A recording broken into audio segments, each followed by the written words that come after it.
Okay, it's been a while since I last made a JC math video, but might as well start again because I'm doing statistics now. So, hi, my name is Gabriel Fong, and today in this episode of TLDR, we are doing statistics, which is actually quite surprising because I used to dread statistics, but now that I've been doing it for the past 3 or 4 months, I've grown to slowly fall in love with H2 math statistics.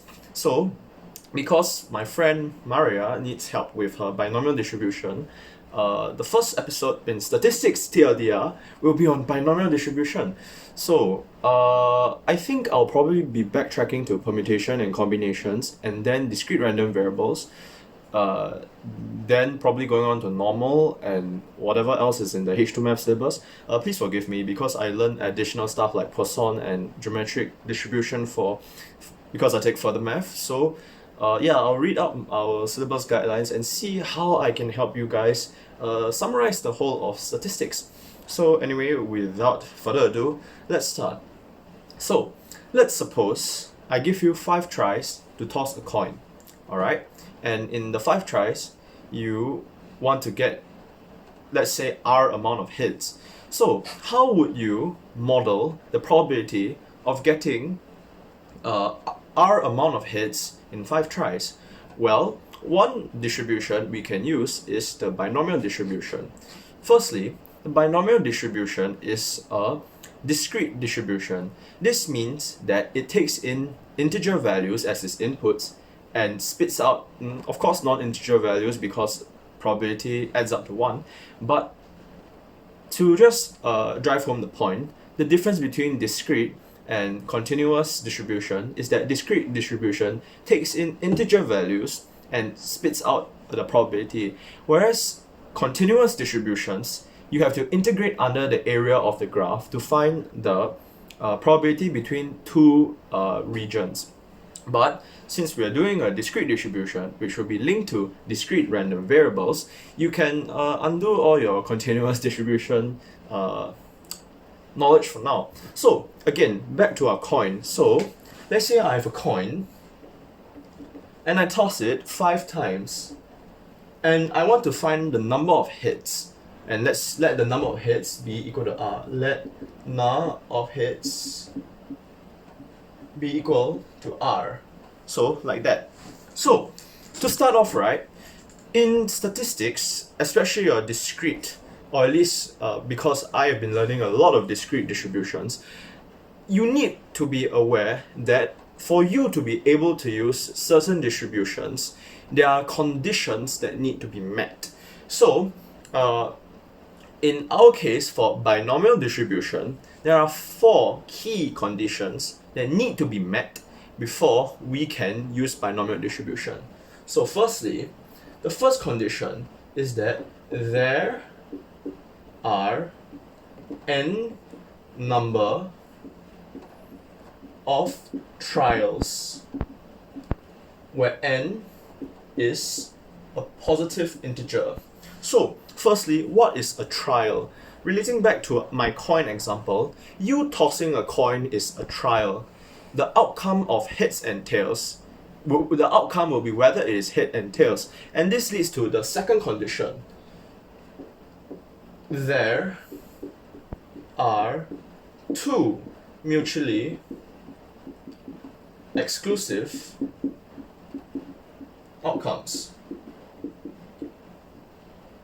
Of course, when you toss a coin, there's always a probability that the coin lands on its side and you don't get either heads or tails up. But if you want to use your binomial distribution, you have to probably include the probability of you getting it flip on its side into one of the other probabilities. So for example,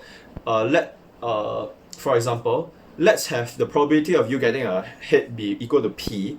So the probability of you not getting a hit will be 1 minus P, and that 1 minus P will be including the probability of you getting a tails and a probability of you landing on its side. But sometimes, for simplicity's sake, we assume that there's a dichotomy. For simplicity's sake, we exclude all these unexpected occurrences. like landing on its side. So there's this dichotomy of just you landing on its head or landing on its tail.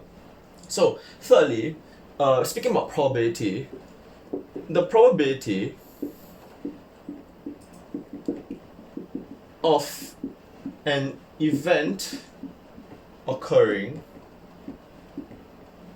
P is constant. So, relating to what I just said about the coin example, let's say the probability of your coin landing on heads is P. Sometimes, because of various circumstances, your probability value will shift as you continue on in your trials. So, if you want your binomial distribution to be worked out, right, you need to have a constant probability for your successes. So, I think probability of event occurring is a bit okay. It's not very. It is clear, but typically use binomial distribution for successes and failures. So, yeah, you need to. Never mind. I'll speak about that later. So the fourth and final condition for binomial distribution to be used. Also, please forgive me if I say binomial expansions because like it's essentially the same thing. It's just different applications. Yeah. So the fourth condition is each trial is independent of each other. So what does independent of each other mean? So independent of each other will mean that probability of A occurring intersecting B occurring will be probability of A times probability of B. Essentially, let's say I toss my coin twice. The second time I toss my coin, the second time I toss the coin, the probability of, let's say, me getting hits is exactly the same as the first time I tossed the coin. And it is not affected. The probability of me getting a hit the second time I toss the coin is independent of the first time I toss the coin. So essentially, if you have these four conditions met, you can straight away use your binomial distribution. So now that we have stated what and when you use a binomial distribution and the conditions for using a binomial distribution, let us now work on the presentation of using a binomial distribution. So, as you have learned in DRV, discrete random variables, you have to define what your random variable is. So, generally, a binomial distribution will be presented like this. Let x be the random variable out of n. Okay, the trials is in brackets because you don't necessarily need to write it, but I just want to write n trials just in case you forget what n stands for. Let x be the random variable out of n trials, denoting the number of times the event occurred. Alright, so firstly, I'm gonna be underlining some things. So you see the things I've underlined, like n and the event occurred, you need to contextualize based on the questions. So going back to my coin example, the coin, if you do the coin question, you'll be writing let x be the random variable out of 5, denoting the number of times a hit was you got a hit. So now you have to do this presentation. So x tilde will be in the form of np, where again n is your number of trials and p is your probability of success.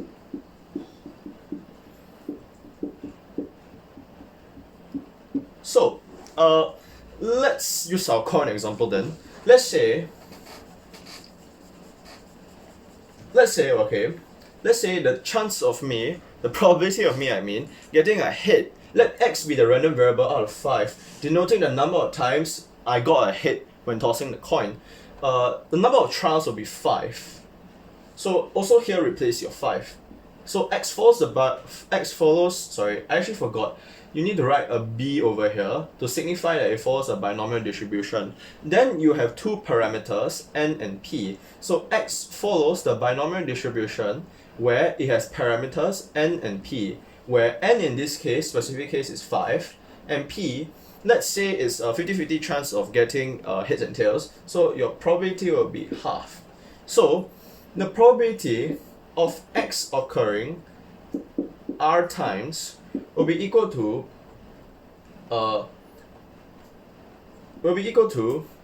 n choose r probability to the power of r multiplied by 1 minus n minus r. And you might ask, hey, this looks familiar, and it should, because this is literally your binomial expansion. This is just one way your binomial expansion can be used in a specific case, namely your binomial distribution. So again, n signifies the number of trials, p signifies the probability. So what does r stand for? Again, relating back to your discrete random variable, r stands for when x is some number. So let's say when x be the random variable out of 5, denoting the number of times I got a hit. So let's say I got a hit 3 times. In this case, my r will be 3. Or let's say let x be the random variable, or let's say I got a hit 4 times, then my r will be 4. So then you just substitute accordingly to the values. So let me just say that this is in your MF26. So while you technically do not need to memorize it, right? I personally would memorize it because you would probably use it, haha, probability. You'll probably be using it a lot. So yeah, with that out of the way, now on to binomial PDF and binomial CDF. So you have two types of things in your GC. You will press second, I think is distribution. Then if you press alpha A, you will get binomial PDF. If you press alpha B, I might be wrong on this, so please check for your TI-84. If you press alpha B, you'll be getting your binomial CDF. So again, relating back to discrete random variables, your PDF will be a plot of the probability against R, whereas your CDF will be your cumulative frequency curve. I will cover this again more in when I do a DRV TLDR, but for now, just keep in mind, so if I am not wrong, your PDF value, instead of using R, they use lowercase x. And again, x and lowercase x are not the same thing. Your uppercase x and lowercase x are not the same. So in your binomial PDF, which will be px equals to r, it signifies the same thing. They will ask for your n value because that's the first parameter you want. Your p value is the second parameter, and your r value, which is your third parameter. Whereas your CDF, which is the same thing as this, will have again the same outline. You will have your n input, your probability input, and your R input. I do not have my GC on me now, so it's up to you to be exploring. So now with that out of the way, let us do some binomial questions. Teehee. Okay, so I'm going to read out the question and put it in the description. So if you can't follow me, just check the description. So the probability of a sniper hitting his target for any of his shots is 7/8. The sniper fires 10 shots. find the probability that the sniper hits his target, blah blah blah blah. So now let's start. So the probability of a sniper hitting his target for any of its shots is 7/8. So we can establish that P is 7/8. The sniper fires 10 shots, and equals to 10. So now let's check our 4 conditions. Each shot is independent of another shot. Therefore, that's the one condition fulfilled. Each shot has constant probability of landing, 7/8 namely. Second condition fulfilled. Each shot can either hit or miss. That's your third condition fulfilled. Each shot, oh no, sorry. Each shot can hit or miss. Each shot has constant probability. There are n times that the sniper shoots, n countable times. Therefore, you can use binomial distribution. Woohoo! So let x be the random variable. Please spell variable out of 10, denoting the number of times a sniper lands a shot. X follows tilde the binomial distribution with parameters 10 and 7/8. So now on to the question. So part 1, find the probability he hits exactly 5 times. So find a probability that he hits 5 times. You can actually just say by GC and then use your binomial PDF. I'm not even kidding. You normally use your binomial expansion formula for specific cases that I will not be covering because it's a TLDR episode. I am not going to be delving too into it, but I'll probably make a video or two about these type of questions, and you'll probably understand when I go through them. So by GC, binomial PDF, okay, if I were to not be lazy and write out the answer, okay, I don't like using this notation because it looks like vectors, but this is n choose P, which is 7/8, power 5, 1 minus 7/8, power 5, because n minus r, this is power r, sorry, that's not a 3, that's a 5. So yeah, if we were to use the formula, this will be the answer. Please compute it out to be, never mind. Okay, oops, I should not have erased that. Okay, so x follows the binomial distribution such that you have parameters n and probability 7/8. So find the probability that the sniper hits at most 6 times. So at most 6 times, probability at most 6 times, your p x will be less than 6. So now you use your binomial cumulative distribution function and you just plug into your GC and voila, you got your answer here again. Yes, statistics is all about pressing your calculator. What a skillful subset of mathematics, I know, right? But whatever, it's pretty fun to be pressing your GC. In fact, the first time I learned binomial distribution, my friend Michael and I, we were just joking and laughing at each other due to the fact that all we had to do was press our GC. It was so hilarious to both of us. But that's besides the point. So let's say, final part of the question. What's the probability that the sniper hits at least 7 times? So like this. At least 7 times, which means he hits 7, 8, 9, 7, 8, 9, or 10 times. And remember, from your discrete random variables, it's essentially saying 1 minus the probability that he does not hit at least 7 times, which is equal to this. And you just do 1 minus, then you binomial CDF. Please don't write your binomial CDF out, just write escape directly from this to equals to whatever, and then write by GC. Or you write your by GC at the start of your working. So 1 minus binomial CDF, and yeah, voila, you get your answer.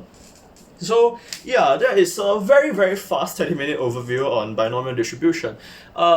So popular ways that binomial distribution have been used. If you know the YouTuber Dream, his Blaze Rods thing, they use binomial distribution to model it, and Although you might argue, but he can get 0, 1, 2, or 3 blaze rods depending on his looting sort. That's when I said you generalize the other cases. The probability of him getting 1 blaze rod or the probability of him not getting 1 blaze rod. Then you just keep doing binomial distribution for each cases. At least that's what I inferred from it. I might be wrong. Now that I've learned to do this, I want to read the paper.